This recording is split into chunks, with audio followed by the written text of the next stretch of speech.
안녕하세요. 김근아 변호사입니다. 요즘 경매에 관심 많으시죠? 몇 년 전까지만 해도 너무 경매 물건들도 너무 비싸 가지고 엄두를 내기가 좀 어려웠었는데요. 요즘은 경매 예정 물건도 엄청 많이 나오고 많은 분들이 좀 관심을 가지시는 것 같습니다. 그래서 상담도 많이 들어오고 저도 실제로 경매에 참여했다가 실수하신 분들이라든지 뭐 이런 분들에 대한 상담을 좀 많이 하고 있는 편입니다.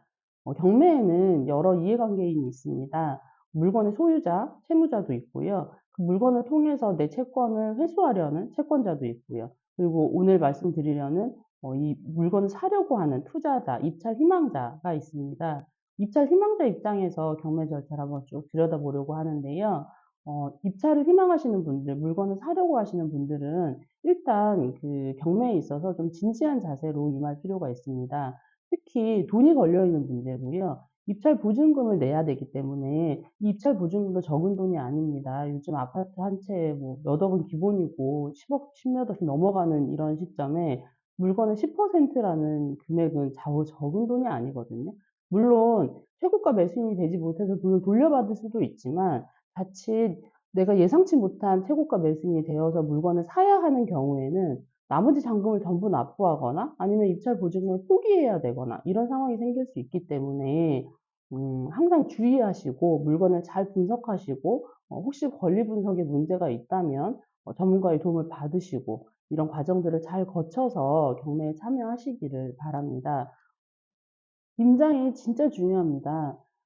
직접 가서 물건을 확인하지 않으면 보이지 않는 것들이 굉장히 많습니다.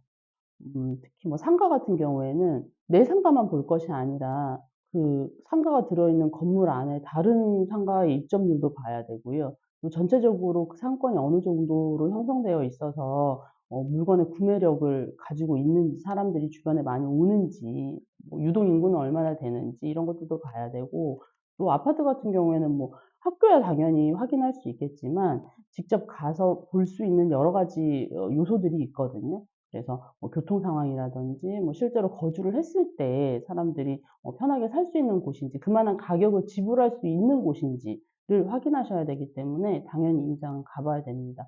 토지는 말할 것도 없고요. 그래서 대부분은 직접 가서 확인을 하시겠지만 혹시 안 가시는 분들도 있어 가지고 제가 실제로 그런 상담 사례들을 접하기 때문에 좀 아무래도 강조를 해서 말씀을 드리게 됩니다. 네. 물건을 확인하셨다면 입찰 기일이 열리게 됩니다. 입찰 보증금과 함께 내가 희망하는 가격을 쓴 이제 서류를 내게 되는데요. 이때 서류가 하나라도 미비가 되면 그 최고가 매수인이 되더라도 실제로 그 물건을 매수할 수 없게 됩니다. 또 대리 입찰하시는 분들, 그 대리인 서류들 위임장 같은 거 하나라도 빠지면 그냥 물건 잘 샀다고 생각했는데 결국에는 실패하시는 경우가 있습니다. 그래서 그런 서류들, 필요한 서류들 잘 챙기시고요. 특히 금액 잘 쓰셔야 됩니다. 금액을 진짜 신기하게 공 하나를 더 쓰시는 분들이 꼭 잊을만 하면 한 분씩 꼭 나옵니다. 그것도 금액을 뭐 10억 단위 그거에서 하나를 더 써서 100억대를 쓴다든지 뭐 이런 경우들은 보증금만 해도 억 단위이기 때문에 그 억 단위 돈을 날리는 건 너무 아깝지 않습니까? 그래서 그런 경우들을 실수하지 않게 주의를 하셔야 합니다.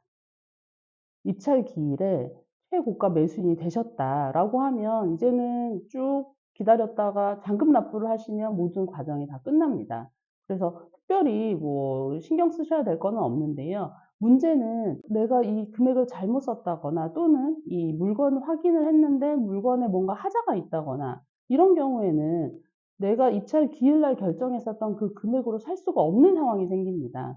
이런 경우에는 경매 절차 자체를 취소하고 그 입찰 기일에 있었던 나의 투자를 취소하고 내 입찰 보증금을 돌려받아야 되는데요. 이게 단계적으로 시간의 흐름에 따라서 단계적으로 여러 가지 방법과 그리고 할 수 있는 이유들이 조금씩 달라집니다. 그래서 정말 투자에 성공하셔서 물건을 잘 사셔서 잔금 납부까지 하시고 내 것이 됐다면은 그 뒤부터는 아무 저희가 관여할 일은 없는데 혹시라도 어떤 실수 또는 하자에 의해서 내 입찰 보증금을 돌려받아야 하는 경우에 대해서 좀 말씀을 드리겠습니다.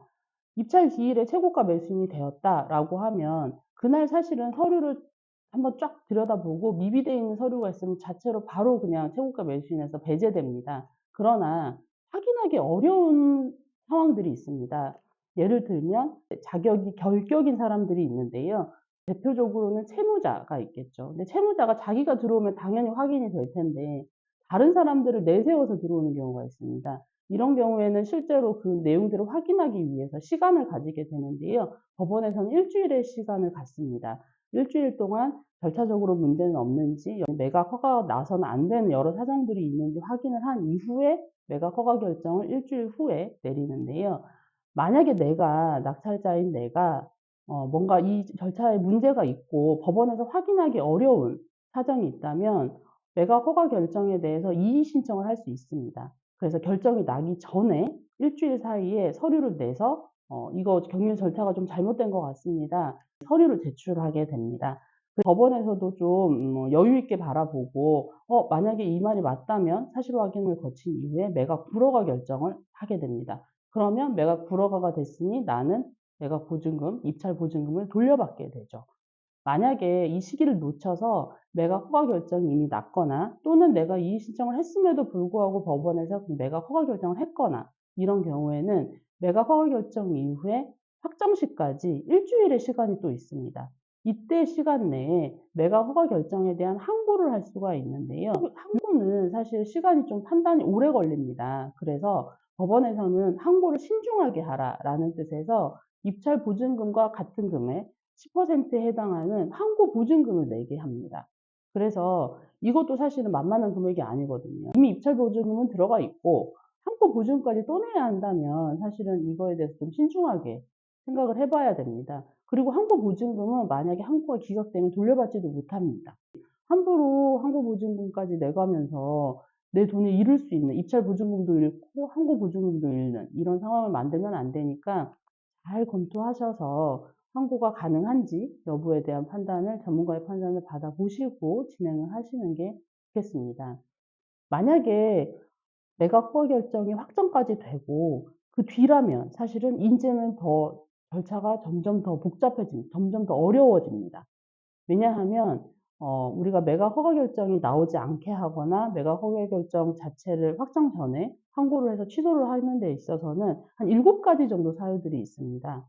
그래서 그 사유들 중에 하나에 해당되면 매각 허가 결정이 취소되는데요. 만약에 확정된 이후라면 이때는 그 7가지 사유 중에 하나만 있어야, 그 하나의 사유만 있어야 취소가 됩니다. 그러니까 나머지 사유들은 있어도 이미 지나가 버렸기 때문에 더 이상 확정 이후에는 다툴 수가 없고 매각 허가 결정 확정 이후에는 오로지 하나의 사유만 있어야 되는데요. 그 사유에 대해서 좀 말씀드리겠습니다. 매각 허가 결정이 확정되고 나면 7가지 사유 중에 오로지 하나의 사유만 다툴 수 있는데요. 다른 것들 예를 들면 부동산을 매수할 자격이 없는 사람이 최고가 매수인을 내세워서 매수 신고를 한 때 이게 확정 전에 밝혀졌다면 경매 절차는 취소됩니다. 근데 확정 이후에 이 사실이 밝혀진 경우에는 취소가 되지를 않아요. 그러니까 그만큼 확정 이후에는 취소할 수 있는 사유가 좁아지는 건데요. 그 좁아진 단 하나의 이유가 뭐냐면 천재지변, 그 밖에 자기가 책임질 수 없는 사유로 부동산이 현저하게 훼손됐을 때, 그러니까 부동산이 물리적으로 한쪽이 무너지거나 뭐 지붕이 날아가거나 이런 경우들 있잖아요. 이런 경우에는 확정 이후라도 취소를 해 주겠다는 거예요. 그리고 몰랐던 권리관계가 나중에 밝혀진 경우. 임차인이 없는 걸로 알고 있었는데 갑자기 이후에 확정 이후에 어떤 선순위의 어떤 권리자가 나타났을 때 이때는 금전적으로 엄청난 변동이 발생하잖아요. 낙찰자가 물어주지 않아도 되는 돈을 물어줘야 되는 상황이 생길 수 있으니까 이런 경우에는 확정 이후라도 취소를 해 줍니다. 그게 방금 말씀드린 부동산이 훼손됐을 때 그리고 권리관계 변동이 있을 때 요 경우 아니고는 확정된 매각 허가 결정이 절대로 취소되지 않습니다. 근데